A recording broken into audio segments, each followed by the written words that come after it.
Hello प्यारे बच्चों, हमारे ऑनलाइन वीडियो क्लास में आप लोग का फिर से एक बार स्वागत है।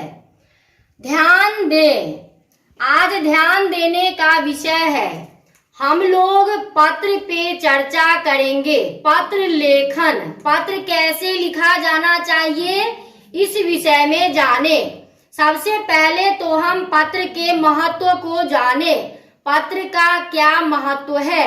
आज के जमाने में भले हम लोग मोबाइल व्हाट्सएप चैट करके अपनी भावनाओं को शेयर कर लेते हैं, परंतु पत्र लेखन का एक अलग ही महत्व है। इस महत्व को समझना हमारे लिए अनिवार्य है।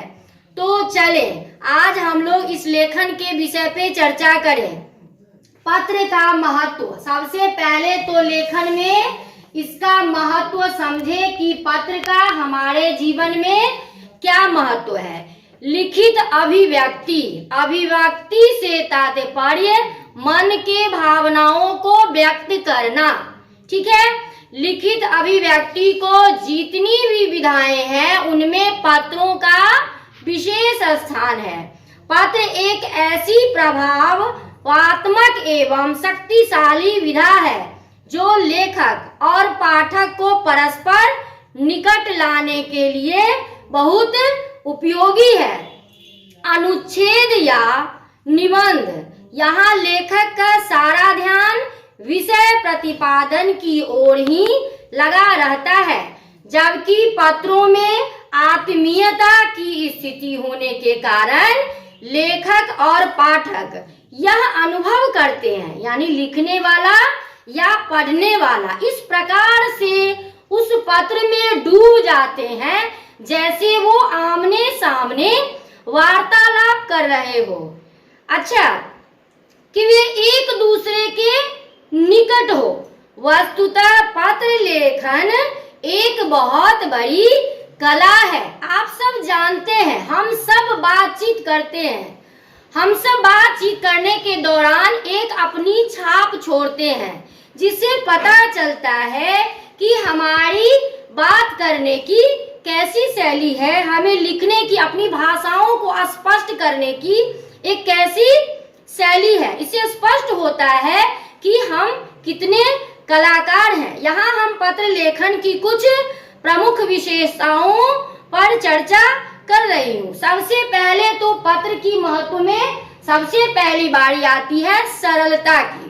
सरलता का मतलब होता है सुगम।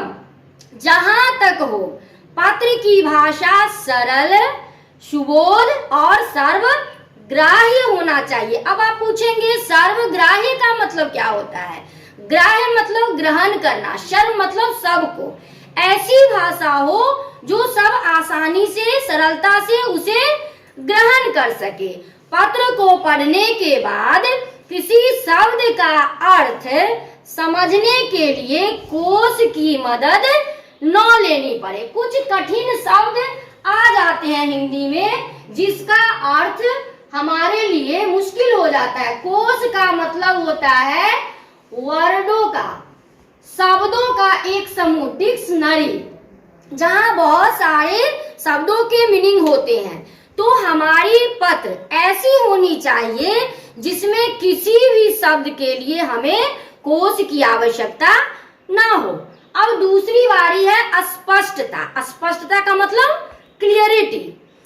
पत्र में जो कुछ भी कहा जा सकता है वह पाठक की समझ में स्पष्ट रूप से आना चाहिए। स्पष्ट का मतलब क्या होता है, ऐसी भाषा हो जो हमें सोचने पे मजबूर कदापि ना करे। हम उसे पढ़ें और तुरंत ग्रहण कर ले या समझ ले।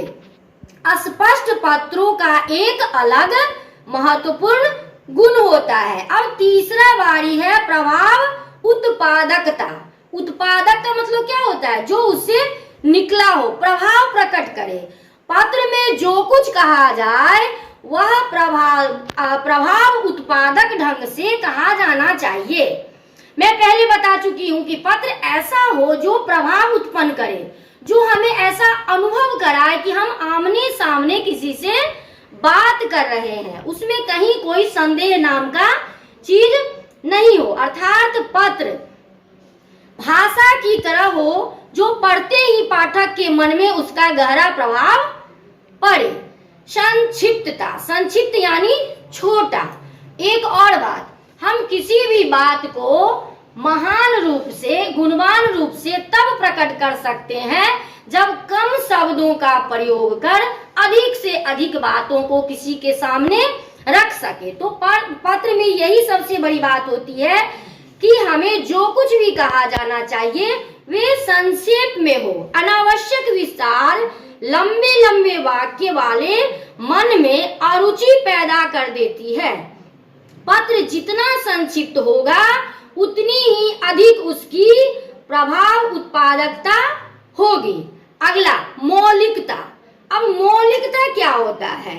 मूल से बना हुआ शब्द मौलिकता है। पत्र में घिसी पिटी बातें और घिसे पिटे वाक्यों का प्रयोग कम से कम किया जाना चाहिए। ऐसा नहीं कि किसी बात को ले फैला करके बहुत अच्छे से लिख देना चाहिए, इससे कोई बड़ी बात नहीं होती है। कम से कम शब्द में एक संक्षिप्त रूप में मौलिकता प्रदान करते हुए पत्र का निर्माण होना चाहिए, जिससे लिखने वाले व्यक्ति के व्यक्तित्व की छाप उसकी लेखन शैली पर दिखाई देनी चाहिए। आप लोग ध्यान देते होंगे जब हम व्हाट्सएप पे कुछ मैसेज चेक करते हैं तो उस मैसेज के माध्यम से हमें पता चलता है कि ये मैसेज किसने सेंड की है। उस वाक्य में, उस सेंटेंस में एक मौलिकता झलकती है कि किसके द्वारा ये बातें कही गई है। इस प्रकार से पूर्णता। अब अगला है पूर्णता। पत्र स्वयं में पूर्ण होना चाहिए। पत्र लेखक पत्र के माध्यम से जो कुछ कहना चाहता है उसे वह पूरी तरह से व्यक्त कर दे। पत्र को पढ़ने के बाद मन में ना तो कोई शंका उठनी चाहिए, ना ही किसी प्रकार की स्पष्टीकरण की आवश्यकता होनी चाहिए। ऐसा पत्र हो जो पढ़ते ही सारी बातों को अपने आप समझा सके।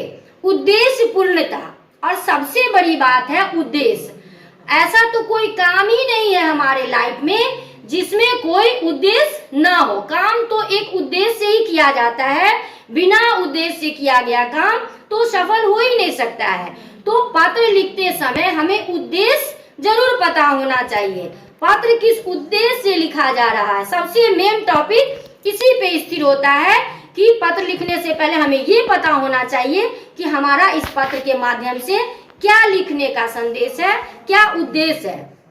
पत्र लेखक के मन में यह बात स्पष्ट होना चाहिए कि उद्देश्य को स्पष्ट रूप से समझने के लिए स्वयं से इस प्रकार प्रश्न पूछे जाने चाहिए। यह पत्र क्यों लिखा जा रहा है, इसमें लिखने का क्या कारण है, इस पत्र में कौन कौन से अपेक्षित परिणाम मिल सकते हैं, ये सारी बातें अपेक्षित होना चाहिए। इस प्रश्नों को ध्यान में रखते हुए ही पत्र लिखना चाहिए।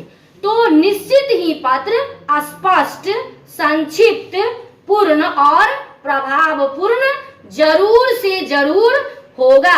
अब हम लोग आगे बढ़ते हैं इसके प्रकार। अब तो हम सबसे पहले तो ये समझ लिए कि पत्र का हमारे जीवन में क्या महत्व है और इसकी क्या गरिमा है। आगे हम लोग इसके प्रकार के बारे में समझे कि प्रकार, कितने प्रकार के पत्र होते हैं।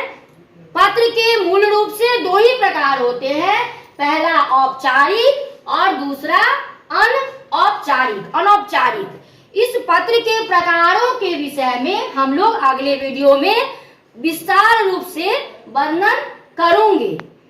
ठीक है, तो पत्र के महत्व को हम लोग इस प्रकार से समझें। आज हमें इन शब्दों को जरूर इस प्रकार से हमें आदेश दें कि हम इन शब्दों को यहीं पे विराम दूं। अगले वीडियो में फिर से मैं पत्र लेखन को लेकर आऊंगी और इसके प्रकारों के बारे में चर्चा करूंगी। धन्यवाद।